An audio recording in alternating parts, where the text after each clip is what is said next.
kita kali ini yaitu iman kepada Rasul. Sebelum kita mulai pembelajaran kita pada pagi hari ini, silakan ketua kelas pimpin doa untuk belajar ibu.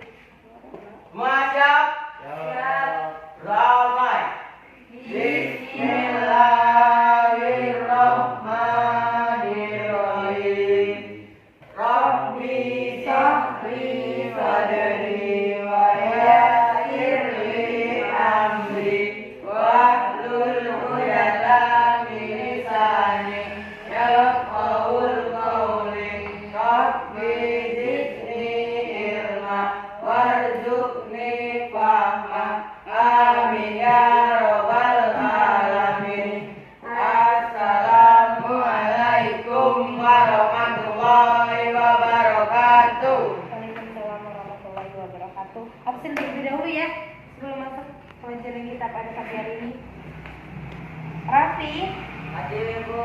Tian, Hadir. Fani, Siap hadir. Zahra, Dita, Yasel. Punten. Hari ini datang semua ya. Alhamdulillah.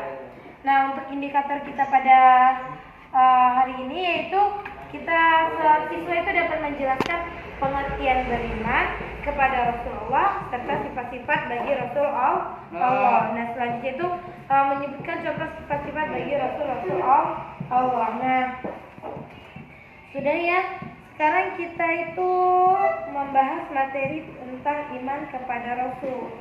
Iman kepada Rasul. Oke. Ini videonya masih ada? Tidak. Iman kepada Rasul.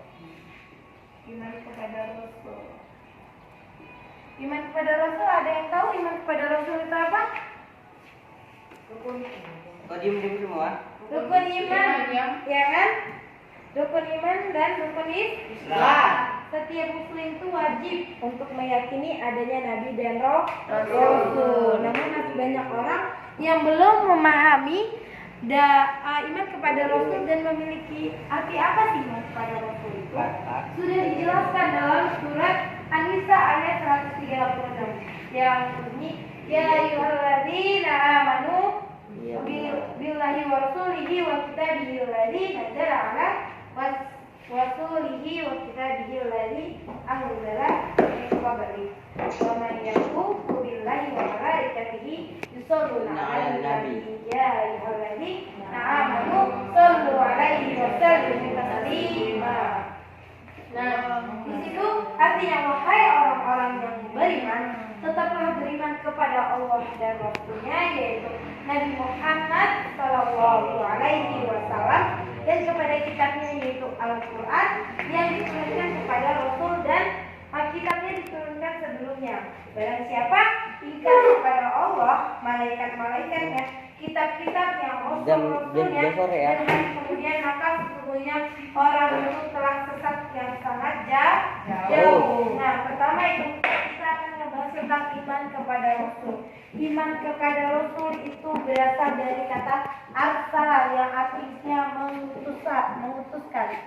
Arsala, mengutuskan.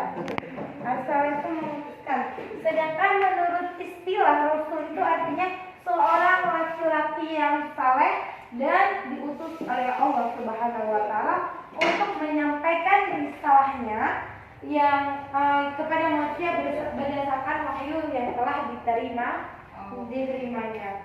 Selanjutnya, arti iman kepada Rasul. Arti iman kepada Rasul itu meyakini dan mempercayai bahwa Allah Subhanahu wa taala itu mengutus kepada setiap umat seorang dari kalangan mereka yang menyuruh untuk beribadah kepada Allah Subhanahu wa taala. Sudah dijelaskan bahwa iman kepada Rasul itu terdapat dalam surat Al-An'am ayat 28 yang artinya para rasul yang kami utus adalah untuk memberi kabar gembira dan memberi sebuah peringatan. Barang siapa yang beriman dan mengadakan perbaikan, maka tidak ada rasa takut pada mereka dan mereka tidak bersedih hati. Selanjutnya itu manfaat beriman kepada Rasul. beriman kepada Rasul itu bisa mendatangkan manfaat. Nah, adapun iman kepada Rasul apa dunia dan akhirat. Dan barang siapa yang beriman kepada Rasul dan beriman kepada Rasul, maka sesungguhnya kami telah menyediakan untuk orang-orang kafir itu neraka yang menyala-nyala. Jadi kita sebagai umatnya Nabi Muhammad SAW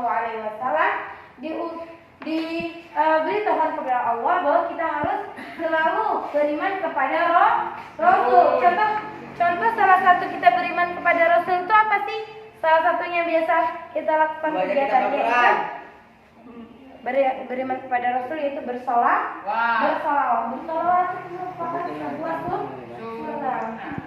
Jadi iman kepada Rasul itu contohnya kita bisa bersolawat, datang ke majelis atau sebuah kegiatan yang menyangkut pautkan kepada Rasul Allah. Nah, Rasul Allah itu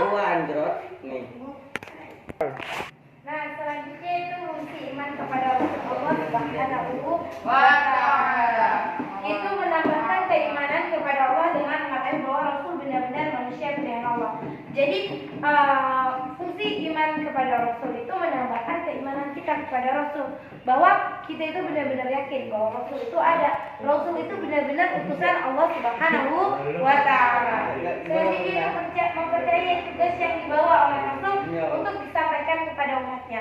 Tadi sudah dijelaskan bahwa Rasul itu diutus Allah untuk menyampaikan sebuah kabar baik ataupun kabar buruk yang akan disampaikan kepada umatnya. Jadi kita harus percaya bahwa Rasul itu benar-benar ada, bahwa Rasul itu benar-benar telah diutus oleh Allah Subhanahu wa Ta'ala. Nah, selanjutnya yaitu lebih menghormati dan mencintai Rasul karena perjuangannya. Jadi kita itu harus menghormati dan mencintai Rasul. Rasul itu mempunyai sebuah sejarah. Kita sudah belajar tentang sejarah kebudayaan Islam. Nah, di situ sudah dijelaskan bahwa sejarah-sejarah yang pernah dilakukan oleh Rasul satu kali umat Islam, di situ sudah dijelaskan. Jadi kita harus percaya bahwa Rasul itu benar-benar ada dan Rasul itu mempunyai sejarah yang memang harus kita ketahui. Oke, selanjutnya yaitu memperoleh suri tauladan yang baik untuk pedoman hidup. Nah, ini sering kalau kita ikut pengajian atau kita ikut ke majelis, bahwa kalau kita mencintai Rasul itu kita mempunyai suri tauladan yang bisa untuk pedoman hidup kita. Jadi kita ini hidup harus ada pedomannya loh. Enggak hidup ikut alur aja, ikut alur. Kita harus ada kehidupannya, alur aja. Mau mana alur? Mau pergi kemana? Alur aja. Nggak baik, oke? Dan dia ingin mengamalkan apa yang disampaikan oleh Rasul. Nah, jadi kita itu memberikan amalan atau mengamalkan apa yang telah disampaikan oleh Rasul. Oke? Tadi sudah dijelaskan ya. Terus hikmah diutusnya Rasul. Hikmah diutusnya Rasul itu apa sih? Mengeluarkan manusia dari kebiasaan yang menyembah Tuhan selain Allah. Tahu? Banyak di zaman dulu atau sejarahnya Islam, banyak orang yang menyembah berhala. Banyak orang yang tidak percaya bahwa Allah itu ada. Menyembah berhala itu seperti patung. Terus itu ada yang menyembah kebun-kebun atau menyembah pohon besar. Itu mereka imannya itu belum kuat, belum percaya bahwa Allah itu benar-benar ada. Selanjutnya itu sebagai teladan yang baik untuk manusia. Hikmahnya itu hikmahnya yaitu bahwa Rasul itu mempunyai suri tauladan untuk pedoman hidup kita. Selanjutnya yaitu untuk menegakkan hujah atas manusia dengan mengutus para rasul, sehingga tidak ada alasan bagi mereka untuk membantah Allah.